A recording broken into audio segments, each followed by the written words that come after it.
Hello and welcome to Agility Health Overview for Teams. Today we will provide you with an introduction to Agility Health so you know what to expect and you are prepared and excited to participate in your first retrospective. This is also a great introduction to anyone interested in why Agility Health was developed and to learn a little bit more about the value your teams can get from this.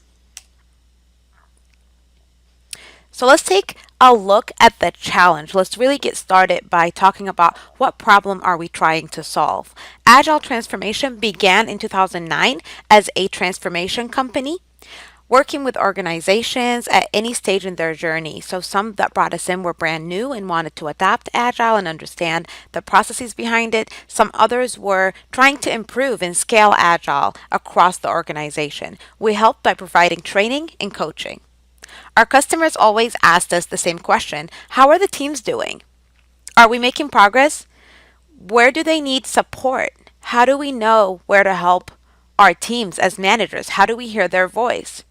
A consistent challenge was the lack of process and tools to gather the data and hear from the teams themselves on how things are going and what they need. What we found is different coaches and different people had different approaches to this. Some used spreadsheets, others used survey tools to gather the information, but it was not consistent. It was difficult to compile the data and to see trends, especially trends across time or trends on multiple teams, so across a program. There was no way to roll things up.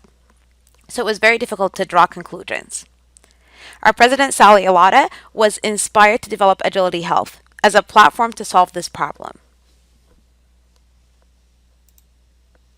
So what is Agility Health?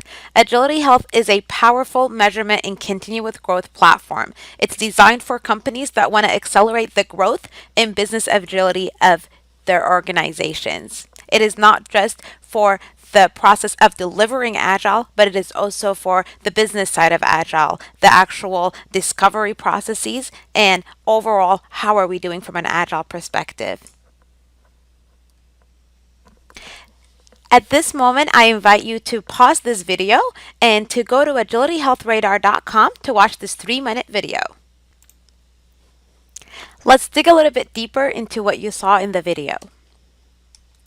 The first thing is the process, the 4 quadrants of growth. First, we collect the data. We understand the team health and their maturity from the data that we collect. The second thing is we really analyze the radar. This helps us gain insights into how the team is doing and how much consensus they have. Once we understand that, we help the team gain consensus and we help them with building their growth plan. We do this for both at the team level as well as at the leaders level. As the teams talk about and look at the results of how they are doing, they also are able to tell their leaders, here's the areas that we've identified where we need your help. And so that helps us with helping the leaders build a growth plan for them as well. Then we, of course, grow and repeat this process and we iterate on it. So let's take a quick Team Health Radar overview. The first thing is you will notice there are the 5 dimensions mentioned on the video: clarity, performance, leadership, culture, and foundation. There is also sub-dimensions that you are going to see under each of these dimensions. And under that, you are going to see the competencies which directly relate to the different questions that are on the radar. Some of these competencies have multiple questions. Most of them have about 1 question. What's important to understand is that these dots are the actual answers from each individual, but they are anonymous. There is no way to know who said what.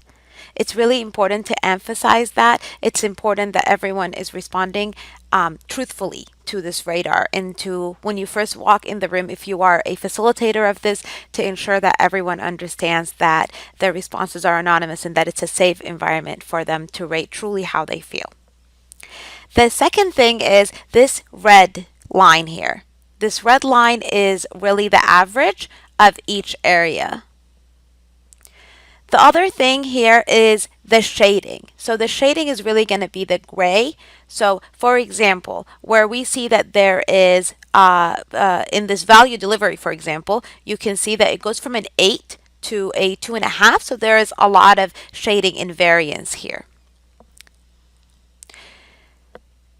It's important to understand that this radar also includes feedback on the leadership team, on the management of the team, on the product owner, the technical lead, and the team facilitator. We have to remember that feedback is a gift. And so this is really an opportunity for the team to reflect on how to learn and grow in these areas. We really believe that strong leadership leads to stronger clarity. And so, in order for us to build strong teams, we need to have strong leaders, and that's why it's important to evaluate how are we doing here. And this is a strategic retrospective. It's not meant to be used for performance in any way. The other correlation that you're going to see here is strong foundation and culture lead to stronger performance. And so oftentimes if we're asked, how do we improve the performance of the team? We say, let's take a look at the culture and look at their foundation, their agility and team structure to be able to help them improve that. Manager. So when we talk about management, this really does relate to your individual manager. So this is the person who may be doing your performance review. It's not the same person for everyone on the team usually, but it helps us provide a picture of how management is doing overall and how they're supporting the team. Here, where you see confidence, the confidence of the product owner relates to just that one product owner on the team and how confident they are in how the team is doing. Here we see that there was two individuals that are playing the product owner role, and so they gave different ratings here. The next thing that we see here is team confidence. So how confident is the team that they are able to achieve the results? And stakeholders. If you are a stakeholder, this is the only place where the stakeholder answers show up. The rest of this radar is all only answered by the team. However, stakeholders is what gives us the awareness for this competency to know how they feel the team is doing. So these would include people like the customers of the team. It could include the managers and even the executives if they have an opinion to give on that team to say how they feel the team is doing. This also provides a net promoter score, the NPS, for that team. So it's very important that we emphasize to the stakeholders that they should be able to provide that. The stakeholders are also able to provide commentary and textual responses for the strength of the team, for areas of improvement that they see, and any impediments that they see for this team. Let's now go to the survey questions to be able to show you how you are able to go in and preview the questions of the Team Health 2.0 radar. So first, we are going to go to support.agilityhealthradar.com, and I will attach the link at the bottom of this video. Once you go there, you want to go to where it says Team Health Radar 2.0. I want to show you how to be able to get to all of the radars. So if you go here to Knowledge Base and you click on Radars, here you will see all the different radars. So you'll see the Team Health 2.0, you'll see the enterprise level radars, as well as multi-team growth, individual radars. So for right now, we're going to click on the Team Health Radar 2.0. And here you will be able to see view questions.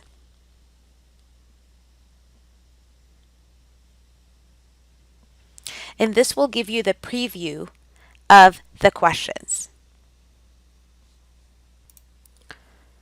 So the dimensions are going to be here on the left. So first, this is the welcome, and you can preview this as a team member or a stakeholder or as a product owner. We are going to go ahead and preview it as a team member. And so if you click the start, you are going to see the format of the questions. So it's going to start off by talking about vision overall, for example, and then it is going to ask the statements below using the crawl, walk, run, fly scale. It's important to note that these crawl, walk, run, fly are additive. So if the team does not meet the walk, they cannot be in run. So in order to be in run, you would have to meet the criteria of walk and crawl. There are 55 questions on this survey, and the crawl, walk, run, fly we found has helped us ensure that the answers to these questions are a little bit more objective. And so if you think about crawl, that's really a team that is just standing up and starting to understand their process. Walk is going to be a team that is starting to adapt some of the agile practices and processes. And then run is really in that optimization stage. So this is a team that has been doing agile probably for quite some time and is starting to optimize. And then fly is a team that is optimized. So this is usually a team that is involved with continuous delivery. They are definitely a team that is on that next level, that is starting to teach and show other teams how to go through this process as well. It's really important to note that at the bottom of each one of these sections, there is the place to put your textual responses. So it's really important that we are explaining to the team the importance of, once they put a rating in here. So if I put a rating of a 5 for this item, for example, then I should be able to explain, why am I rating it at a 5, goals and outcome? Why do I feel that it's in the middle, or if it's high, or if it's low? So really want to kind of explain the importance of the textual responses and ensure that our team members are putting a lot of these responses in place. If you are a team member, just want you to know and remember that the answers are anonymous, but they really do help ensure that the conversation that we have is going to be rich as we come back to talk about this strategic retrospective. So going back here and taking a look at what do we mean by tactical versus strategic retrospective. As a Scrum team, you do a retrospective at the end of each sprint, as well as, your sprint planning, your sprint demo during your sprint. Those are what we like to call tactical. This retrospective is in addition to all of these retrospectives that happen. Usually, if you are in a scaled agile framework, for example, then this is something that happens during your innovation and planning sprint.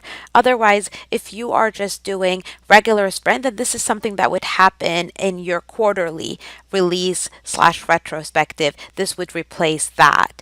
And it's more strategic in nature. What does that really mean? It means that we're looking deeper, we're looking more holistically, and we're looking over a longer time period. So oftentimes the sprint retrospective is much more focused on, how did the sprint go? This strategic retrospective is going to be more focused on, overall, how are we doing? Are we actually delivering the value? How is our management and leadership team doing? How are we doing on clarity? How is our structure, team structure? So it's going to be digging a little bit deeper, and we really want to give it the time. So it's 2.5 to 3 hours in length, because we want the team to take the time to think about the root cause and how to impact change for your team and really for the organization overall, and how do we grow to that next level. So not just thinking about things at the team level, but as we said previously, also at the organizational level. Where do we need help from our managers and leaders? And so this is your Agility Health quarterly strategic retrospective. So what is the idea here and what's the process behind it, really? So first, you will take the survey as a team member. You will come to the room. Highly suggest that you use your laptop, but you can use your phone as well. And when you come in, you're going to have a conversation about the team and how to grow and improve and create an actionable plan. So part 1 is taking the survey. Part 2 is really talking about the results and analyzing the data in real time and talking about the textual responses. The third part is building that growth plan and having, for the team and for the leaders, it's really important that this is done by a facilitated Agility Health facilitator, and that way they are able to ensure that the real conversations are happening and that the growth plan is actionable for the team. Some of the examples of things that get escalated up to that next level to the leaders are things like the tools that you might need that require you to go out and purchase them. A lot of things to, like, barriers to cross-team collaborations or any training or coaching needs are the sort of things that we usually see that come up for the leaders to help us resolve. So what are the 3 metrics that matter? First, it's going to be the qualitative and leading metrics. So these are things like the Agility Health retrospective provide us with. So how is the team feeling? The next item is the hard metrics, the delivery health, and of course, business outcomes and results. So the qualitative is going to come from the voice of the team through the radars. And then the hard metrics, these really come from the tools that you use to track your work. So this could be something like Jira or Rally or version 1. And then the business outcomes come from the product leaders, executives, and sponsors on, are we aligning to what they are asking of us? So Agility Health really aims to enable a growth mindset. What does that mean? Um, what's a fixed mindset? Let's start there, right? We are who we are. That's what a fixed mindset sounds like. We can only do more of what we know, and we just need to work harder at it, right? A growth mindset says every situation is an opportunity to learn. So, growth, changing, and learning are possible and important to us. We want to learn and adapt. So, how do we build actionable growth plans and how we really talk about how to grow the talents and the skills within the teams? How to inspect, test ideas, and pivot when needed and not get stuck to one solution or one way of doing things. So let's talk about the agility health maturity roadmap, really. So we start with crawl, which is standing up the teams. That really, the symptoms on the radar would look like most dimensions are below the 25%. It's the beginning of the journey. We're standing up teams. We're just basically starting to understand the basics. The walk is starting to stabilize. So most of the dimensions are going to be between that 30 to 50%. And this really is where we're starting to grow the leadership roles. We're starting to improve planning. We're starting to stabilize the practices within Agile. And run, this is where we're starting to optimize. So several dimensions are going to be between the 60 to 80%. And here the teams are becoming self-organized. They're actually applying discovery and talking about business value. They're managing dependencies much better and they're focused on business outcomes and starting to measure those as well. Fly. Fly is where we're going to be able to enable the teams. The majority of the dimensions, or several of them, I shouldn't say the majority, several of the dimensions are going to be at the 90% plus. Here, where teams are really starting to use the best practices. They're applying experiments and quick learning cycles. They are an enablement teams. They're strong DevOps practices. They're focused on business outcomes and really starting to be able to achieve them. The next slide here is really going to be able to show you, based on these goals, how to build a growth plan. Many of these items are things that you can use the growth portal to be able to pull those things directly into your team growth plan. And I will show you more about the growth portal in a different video that you can take a look at so you understand more about how to use the growth portal and utilize it to be able to help the teams grow. So, let's start by talking about what's in it for me. Who are the Agility Health personas? And the first one that we see here is org leaders. What do leaders come to Agility Health for? It's really to analyze the program, portfolio, and line of business data. They're there to help us by removing the enterprise obstacles. So these are items that are above the organizational level items. The Agile Coach. The Agile Coach is there to help us by taking a look at multi-team roll-up analysis and coaching those targeted teams that need our assistance, and then measuring the coaching impact. A huge part of what Agility helps coaches with is being able to say, have I really helped this team improve? If we focused on clarity, did we actually see an improvement in that, or do we need to change the approach? Managers come to Agility Health to help complete the stakeholder survey and to give feedback to the teams to let them know how they feel they're doing. They are also the owners of removing the organizational growth items and measuring the growth for the teams and the program overall. The Scrum Masters, they are the ones who are the heart of this. They schedule and they attend the retrospective. They manage the team growth plan. They ensure that the team is looking at their growth plan often during the retrospective and that those items are being tracked and worked on. They also help get the team excited about taking the Agility Health retrospective and understanding the value it has for the team.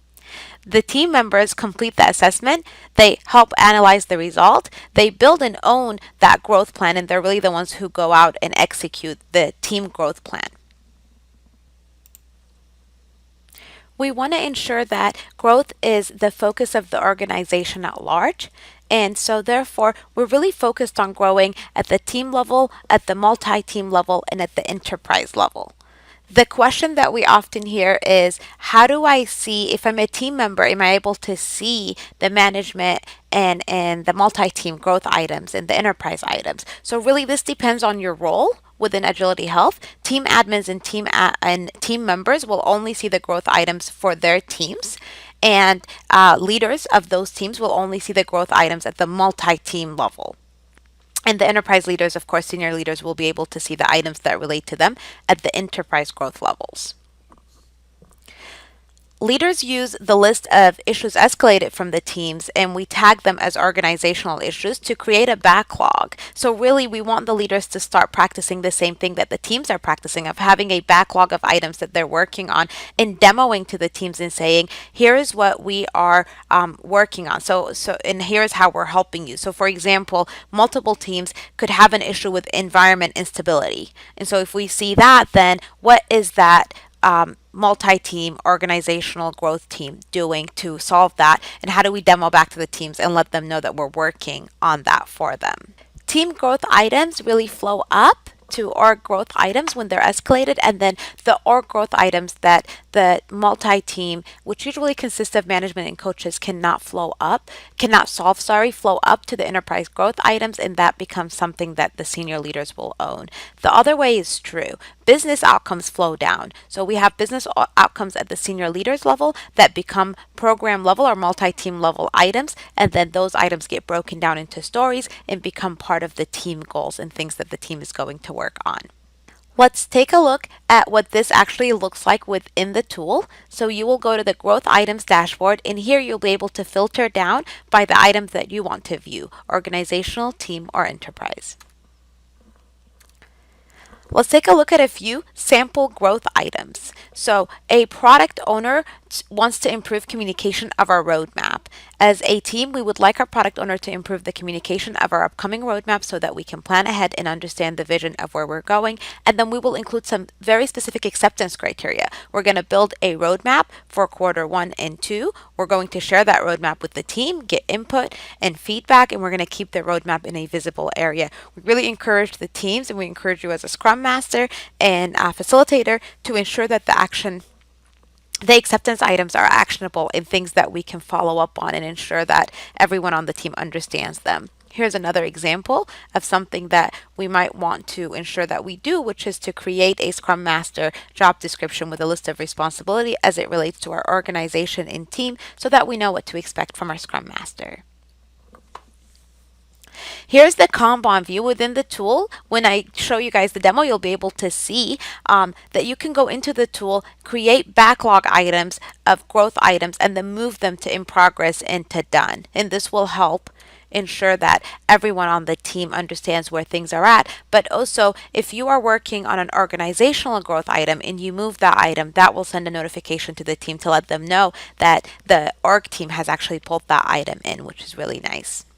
Over time, you may want to dig deep into DevOps and see how the team is doing in this area, in addition to the general team health. So, this is another radar that's really focused on DevOps, the culture of improvement, on higher quality, faster value delivery, and building the right product. The dimensions and sub-dimensions here are going to be very similar to how the team health is. The competencies are going to relate to the actual questions that the team members will see, and it's going to work pretty much the same in having that crawl, walk, run, fly. And we also do have a DevOps radar that is customized for the scaled agile framework. If you are using that, then that would be the radar that you would want to take a look at.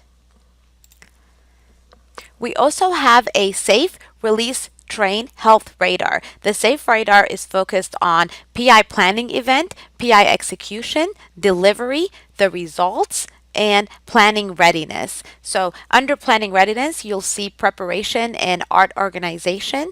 And under results, you're going to see what is the visibility. And under performance, we're going to see things like time to market. And then under delivery, it's really about that continuous delivery. And PI execution is going to talk about the program role. So how are we doing from an RTE, product management, and systems architecture and engineering perspective, as well as how are we doing on the program events.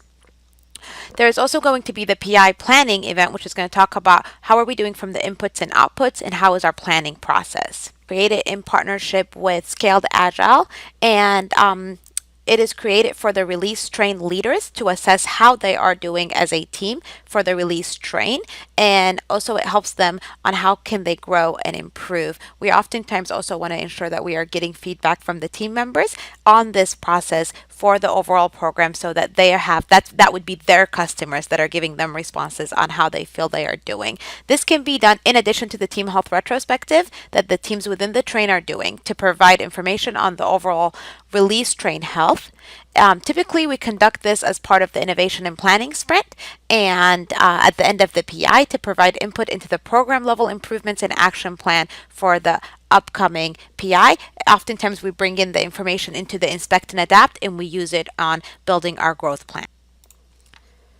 For those interested, Agility Health does provide team performance metrics. This is pulling in just enough hard metrics to be able to see a full picture within Agility Health of how your team is doing. It's important to note this should not be used to replace the tools that you have for tracking your work, but rather it's to pull in just those enough metrics to see how to get a full picture. So this really should be used alongside whatever tools you have in house. And there's a lot of integration. So if you have Rally or version 1 or Jira, we can actually integrate that data in so that it's automatically getting pulled in to show a full picture of how the teams are doing.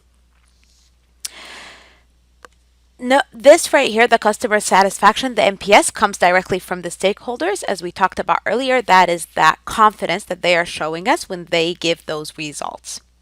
Agility Health also will enable you to be able to pull in release health metrics. Those can also be integrated and pulled in automatically. The reason why this is important is because oftentimes we see things like the target points were 80 and actual points delivered were 68. And it seems like this team is not doing that great. But when you look at the target value, 19, but the actual value was 45, which says things shifted in a positive direction to provide additional value and be more focused on the customer. That's great. And so those are the kind of information that is important to be able to see. The defects can also be pulled in as well to show overall for this quarter, how did we do on our entire release.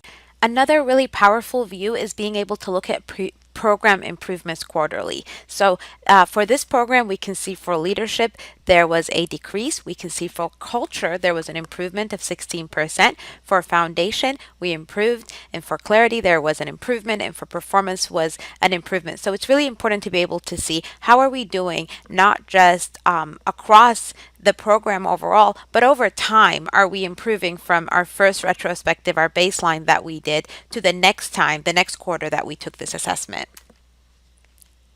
Another thing that you can do here that's really powerful is dig even deeper. So earlier we were looking at just overall, how are we doing on the 5 dimensions, but we can actually take a look at just the performance area and be able to say, how are we doing in performance on value delivery, on time to target, response to change, and really dig a little bit deeper into the performance metrics. And we can do this for any of the dimensions.